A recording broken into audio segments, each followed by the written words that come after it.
Movie की शुरुआत होती है एक टेक्स्ट के साथ, based on a true story, one of America's most terrifying possession cases. इस रियल इंसिडेंट को लिखा था फादर जोसेफ टाइगर ने और ये सब 1928 में हुआ था। सीन शुरू होता है एक डार्क इंट्रो में। फादर जोसेफ एक पजेस्ड लड़की से एक्सॉर्सिज्म कर रहे होते हैं। लड़की का चेहरा गुस्से और हॉरर से भरा होता है। स्क्रीन पे लिखा आता है 9 days अर्लियर। अब सीन शिफ्ट होता है चर्च में, जहाँ जोसेफ सरमन दे रहे होते हैं। वो अपने ब्रदर की सुसाइड के बारे में बताते हैं, जिसने उनके फेथ को हिला दिया था। लोग उन्हें रिस्पेक्ट करते हैं, पर अंदर से वो टूट चुके थे। स्पीच के बाद वो सिस्टर रोज से मिलते हैं। थोड़ा नॉर्मल टॉक होता है, फिर वो अपने डेली ड्यूटीज में लग जाते हैं। तभी बिशप आते हैं, जो चर्च के हेड होते हैं। बिशप उन्हें एक स्पेशल केस के बारे में बताते हैं, एमा स्मिथ। डॉक्टर्स ने उसका काफी ट्रीटमेंट किया, पर कुछ भी काम नहीं आया। उसके सिम्टम्स अब सुपरनैचुरल लगने लगे थे। बिशप कहते हैं उसके अंदर एक डीमन है। जोसेफ हेसिटेट होता है और कहता है शायद साइकाइट्रिस्ट बेटर हो, पर बिशप फर्मली बोलते हैं डॉक्टर्स कुछ नहीं कर सकते, ये साइंस से परे है। एक्सॉर्सिज्म लीड करेंगे फादर थियोफिलस और जोसेफ सिर्फ उनके असिस्टेंट होंगे। रिफ्यूज करने का ऑप्शन नहीं था। बिशप उन्हें एमा की फाइल देते हैं, जो काफी डिस्टर्बिंग डिटेल से भरी होती है। कुछ देर बाद एमा को चर्च में लाया जाता है, जहाँ उसकी आंखों पर व्हाइट क्लॉथ बंधा होता है। फिर जोसेफ स्टेशन जाने ही वाले होते हैं फादर थियोफिलस को लेने, लेकिन वो ऑलरेडी चर्च पहुंच चुके होते हैं। जोसेफ उनसे लेट होने के लिए माफी मांगता है। थियोफिलस काल्मी कहते हैं जो डीमन एमा के अंदर है वो हमारी हर कोशिश फेल करने की ट्राई करेगा, अपना फेथ मजबूत रखो। दोनों मदर सुपीरियर से मिलते हैं और केस डिस्कस कर रहे होते हैं। तभी सिस्टर रोज घबरा कर आती है। वो कहती है कि एमा खाना नहीं खा रही और वो बिल्ली की तरह गुर्रा रही है। थियोफिलस पूछते हैं क्या तुमने खाना ब्लेस किया था? रोज धीरे से कहती है नहीं। डिसीजन होता है कि जोसेफ खुद जाके एमा से बात करे। जोसेफ उसके कमरे में जाता है। एमा कॉर्नर में बैठी होती है। वो डरी हुई होती है, लेकिन सॉफ्ट टोन में बात करती है। उसके पास कुछ लेटर्स होते हैं। वो बताती है ये मैंने अपनी माँ के लिए लिखे थे, पर अब वो नहीं रही। मैं चाहती हूँ ये लेटर्स मेरी माँ की ग्रेव पर रख दिए जाएं। उस मोमेंट में एमा एक नॉर्मल इमोशनल लड़की लगती है। जोसेफ के मन में डाउट आता है, क्या ये सच में पजेस्ड है? उसे लगता है कि एमा की प्रॉब्लम स्पिरिचुअल नहीं साइकोलॉजिकल है। जोसेफ वापस आके फादर थियोफिलस को कहता है मुझे लगता है एमा को एक्सॉर्सिज्म की नहीं मेडिकल हेल्प की जरूरत है। पर थियोफिलस काल्मली रिप्लाई करते हैं उसकी प्रॉब्लम दिमाग की नहीं है, उसके अंदर कुछ और है। जोसेफ फिर कहता है कि उसका एक चाइल्डहुड फ्रेंड डॉक्टर है और अगर एमा को उसे चेक करवा लिया जाए तो शायद क्लैरिटी मिल जाए। थियोफिलस थोड़ा सोचकर कहते हैं ठीक है, अगर तुम्हारी फेथ को शांति मिलेगी तो ऐसा करो। एक्सॉर्सिज्म में यकीन तभी मजबूत होगा जब तुम खुद देखो कि साइंस भी फेल होती है। लेकिन सीन बदलता है, वो चेकअप कभी होता ही नहीं। अगले दिन सुबह का सीन आता है। मदर सुपीरियर और सारी सिस्टर्स एक साथ बैठी होती हैं। आज एमा पर पहला रिचुअल परफॉर्म होने वाला था। इस रिचुअल में फादर जोसेफ का काम था हर बात को नोट करना,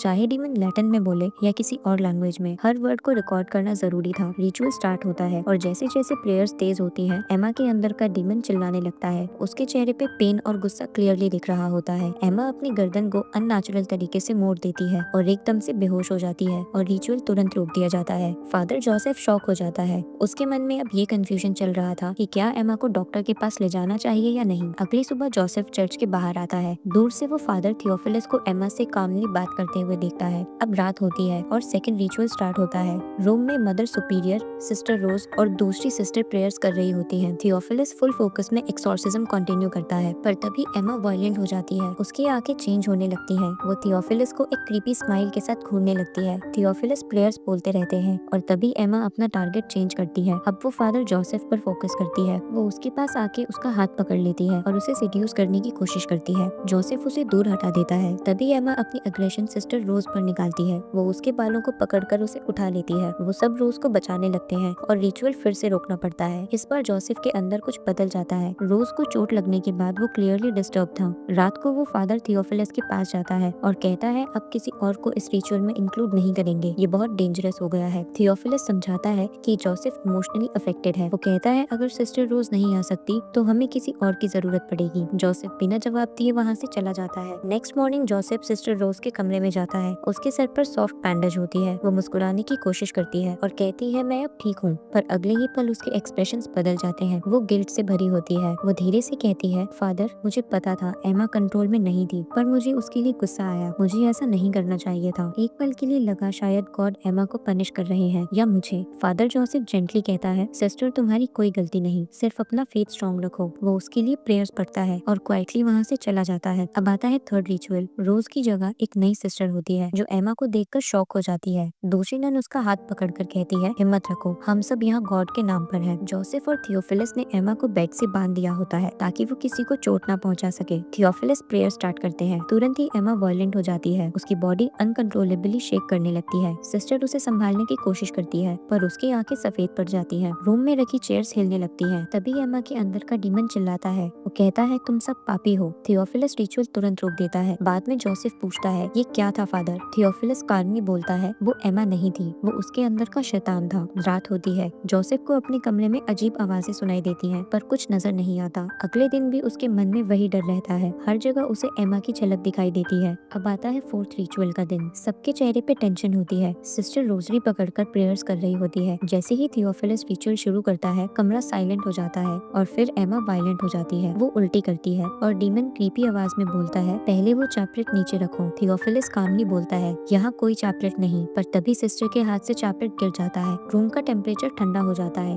थियोफिलस फिर से पूछता है, अपना नाम बताओ। लेकिन डीमन अब फादर जोसेफ पर अटैक करता है। डीमन कहता है, क्या तेरा भाई अब भी लटका हुआ है? ये सुनकर जोसेफ का चेहरा सफेद पड़ जाता है। डीमन लैटिन में कुछ बोलता है और एमा फिर से उल्टी करती है। इस बार उसकी वॉमिट में मीट का टुकड़ा गिरता है। सब शॉक में पीछे हट जाते हैं। जोसेफ मेंटली ब्रेकडाउन के एज पर होता है। वो चुपचाप उठता है और दूसरे कमरे में चला जाता है। नेक्स्ट मॉर्निंग वो अपने भाई की चीजें देख रहा होता है, एक सेंट माइकल का लॉकेट और एक पुरानी चाइल्डहुड फोटो। थोड़ी देर बाद जोसेफ एमा के रूम में जाता है उसे खाना देने के लिए, पर जैसे ही वो ट्रे रखता है उसे एक नोट मिलता है जिसमें लिखा था, अगर मैं उसके हवाले कर दूं तो मुझे क्या मिलेगा। ये लाइन डायरेक्ट जूडस इस्कारियोट की कहानी से मिलती थी, जो वो शिष्य था जिसने जीसस क्राइस्ट को सिर्फ 30 सिल्वर कॉइन्स के बदले धोखा दिया था। जोसेफ नोट लेकर सिस्टर रोज के पास जाता है। दोनों नोट पढ़कर शॉक में आ जाते हैं। जोसेफ कहता है, मुझे लगता है एमा के अंदर जूडस है, लेकिन नरेटर टोन में लगता है जोसेफ का यही इंटरप्रिटेशन गलत था। शायद डीमन उसके माइंड से खेल रहा था। यहाँ से सीन कट होता है और अब फिफ्थ रिचुअल का दिन आता है। रिचुअल से पहले जब एमा को चेक किया जाता है, उसकी बॉडी पे ब्लड स्पॉट्स होते हैं, जैसे किसी ने अंदर से उसे इंजर्ड किया हो। फादर थियोफिलस तुरंत उसे सेफ्टी के लिए बेड से बांध देता है, पर फादर जोसेफ रेसिस्ट करता है। वो बोलता है, हम उसकी हालत और खराब कर रहे हैं और ये एक्सॉर्सिज्म नहीं, टॉर्चर है। वो कहता है कि क्या हम रुक नहीं सकते? मेरा दोस्त 1-2 दिन में लौट आएगा, शायद एमा को डॉक्टर की ही जरूरत हो। लेकिन फादर थियोफिलस बोलते हैं, अगर हम रुक गए तो शायद एमा बचेगी ही नहीं, और बिना किसी डिले के वो रिचुअल स्टार्ट कर देता है। एमा बेड पर बंधी होती है, पर थोड़ी देर में वो उठकर सबको घूरने लगती है। थियोफिलस प्रेयर्स बोलते रहते हैं, पर डीमन कंट्रोल से बाहर होता जाता है। एमा लैटिन में कुछ बोलने लगती है। थियोफिलस उसी लैंग्वेज में उसे जवाब देता है। एमा की बॉडी अनकंट्रोलेबली शेक करने लगती है और वो अपने बेड की चेन्स तोड़ देती है। सिस्टर उसे संभालने की कोशिश करती है, पर एक हॉरिफाइंग मोमेंट में एमा एक सिस्टर के हाथ अपने नीचे दबा देती है और उसका हाथ क्रश हो जाता है। वो चिल्लाने लगती है और तभी फादर जोसेफ रिचुअल रोक देता है और सबको तुरंत बाहर भेज देता है। अब फादर जोसेफ और थियोफिलस आर्ग्यू करने लगते हैं। वो कहता है, ये सब बंद करना होगा, ये टॉर्चर है, एमा को डॉक्टर की जरूरत है, एक्सॉर्सिज्म की नहीं।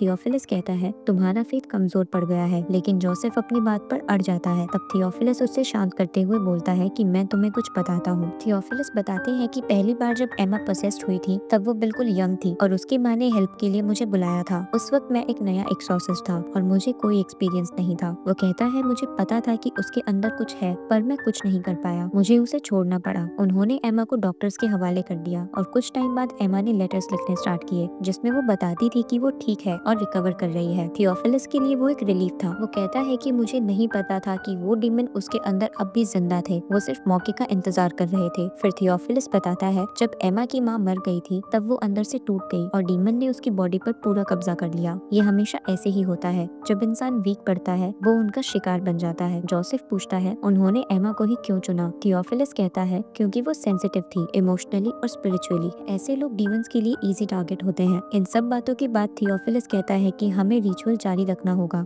अगर हमने उसे छोड़ दिया तो एमा नहीं बचेगी। अगली सुबह फादर जोसेफ एमा के पास्ट की रिसर्च में लग जाता है। ओल्ड रिकॉर्ड्स पढ़ते हुए उसे शॉकिंग फैक्ट्स मिलते हैं। एमा की माँ की बहन मीना और पिता जेकब विचक्राफ्ट करते थे और कई डार्क रिचुअल्स में उसे श्रापित खाना खिलाते थे। जोसेफ समझता है कि एमा बचपन से ही डार्कनेस में फंसी हुई है। उसे ये भी पता चलता है कि मीना और जेकब के अफेयर्स के रूमर्स थे, जिससे उनके घर में गिल्ट और इविल का साइकिल शुरू हुआ। तभी सिस्टर सारा घबराकर आती है। वो कहती है, फादर जल्दी चलिए, एमा के रूम में कुछ हुआ है। वहाँ जाके वो दोनों देखते हैं एमा नेकेड और खुद को जख्मी कर चुकी होती है। उसकी बॉडी पर ब्लड के फ्रेश मार्क्स होते हैं। फादर थियोफिलस तुरंत आकर उसे कपड़े से ढक देते हैं। सीन शिफ्ट होता है मदर सुपीरियर के ऑफिस में। वो गुस्से में कहती है सिस्टर्स ट्रॉमा में है और एमा वायलेंट हो चुकी है। आपके पास सिर्फ एक वीक का टाइम है। अब एमा को अंडरग्राउंड सेलर में शिफ्ट कर दिया जाता है। इसी बीच जोसेफ का डॉक्टर दोस्त आता है और एमा को चेक करता है। वो कहता है ये पोजेशन नहीं, डिहाइड्रेशन और स्टार्वेशन है, पर उसके टोन में भी डाउट होता है। दूसरी तरफ सिस्टर रोज का बिहेवियर चेंज होने लगता है। डीमन उसके इमोशंस मैनिपुलेट करता है ताकि वो अपना फेथ खो दे। रात में जोसेफ चर्च में अकेला प्रेयर कर रहा होता है। हर कोने में उसे एमा की झलक दिखाई देती है। आवाजें गूंजने लगती हैं। डीमन क्लियरली उसके माइंड से खेल रहा होता है। तभी बिशप आता है और पूछता है एमा की कंडीशन कैसी है। जोसेफ कहता है बहुत खराब। बिशप कामली कहता है फेथ रखो, ये लड़ाई अंदर से जीतनी है। अगली सुबह सिस्टर रोज आकर कहती है जिसका हाथ एमा ने क्रश किया था वो रेस्ट पे है, मैं उसकी जगह आऊंगी। अब शुरू होता है सिक्स रिचुअल। थियोफिलस प्रेयर्स करता है लेकिन डीमन फिर से जोसेफ के माइंड पर अटैक करता है। वो कहता है क्या तेरा भाई अब भी लटका हुआ है फादर। जोसेफ का पेशेंस टूट जाता है। वो रिचुअल छोड़कर बाहर निकल जाता है। अंदर एमा बेहोश पड़ी होती है पर अचानक वो अपनी चेन्स तोड़कर वॉल पर चढ़ जाती है। थियोफिलस क्रूसिफिक्स उठाकर प्रेयर्स करता है। एमा रुक जाती है और उसके एक्सप्रेशंस नॉर्मल हो जाते हैं। दूसरी तरफ मदर सुपीरियर चैपल में प्रेयर कर रही होती है पर सडनली चर्च में विस्पर्स और फुटस्टेप्स गूंजने लगते हैं। कैंडल्स फ्लिकर करती है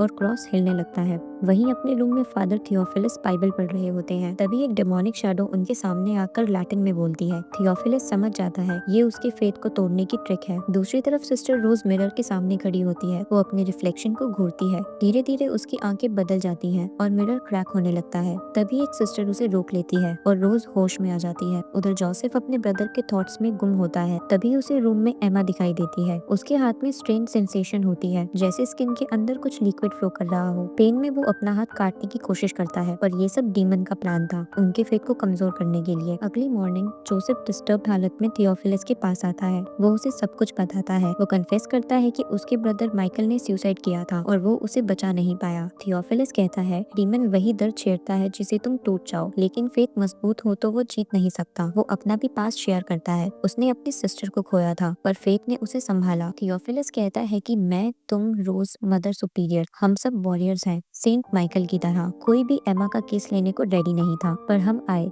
क्योंकि हम फाइट करने के लिए बने हैं। ये सुनकर जोसेफ के अंदर एक नई रोशनी जागती है। उसे याद आता है उसके भाई माइकल के पास भी सेंट माइकल का पेंडेंट था और अब उसके पास भी वही पेंडेंट है जो फेथ और स्ट्रेंथ का सिंबल है। सीन कट होता है एमा पर। वो पानी पीने की कोशिश कर रही होती है पर डीमन उसे एक ड्रॉप भी पीने नहीं देता। तब थियोफिलस उसे बाहर ले जाता है। वहाँ एमा अपने माँ की लेटर्स देती है और कहती है प्लीज फादर मेरी माँ की ग्रेव पे ये रख देना। थियोफिलस पहले मना करता है पर उसे इंसिस्ट करता है कि ये लेटर्स तुम खुद रखोगी, तुम्हें जीना होगा और बचना होगा। और अब शुरू होता है सबसे इंटेंस एक्सोर्सिज्म जहाँ थियोफिलस समझ जाता है कि एमा के अंदर मल्टीपल डीमंस हैं। स्पेनिश नन सिस्टर कैमिलिया को डीमन मैनिपुलेट करने की कोशिश करता है पर उसका फेथ स्ट्रॉन्ग होता है। डीमन उसे बेड पर दबा देता है लेकिन वो नहीं टूटती। मदर सुपीरियर आकर कन्फ्रंट करती है और डीमन उसके सामने भी अपना गेम खेलता है पर वो बिल्कुल अनअफेक्टेड रहती है। थोड़ी देर बाद सब लोग बाहर सांस ले रहे होते हैं। तभी एक सिस्टर चिल्लाती है एमा गायब है। सब टॉर्चेस लेकर कॉन्वेंट के कॉरिडोर्स और बेसमेंट में ढूंढने लगते हैं।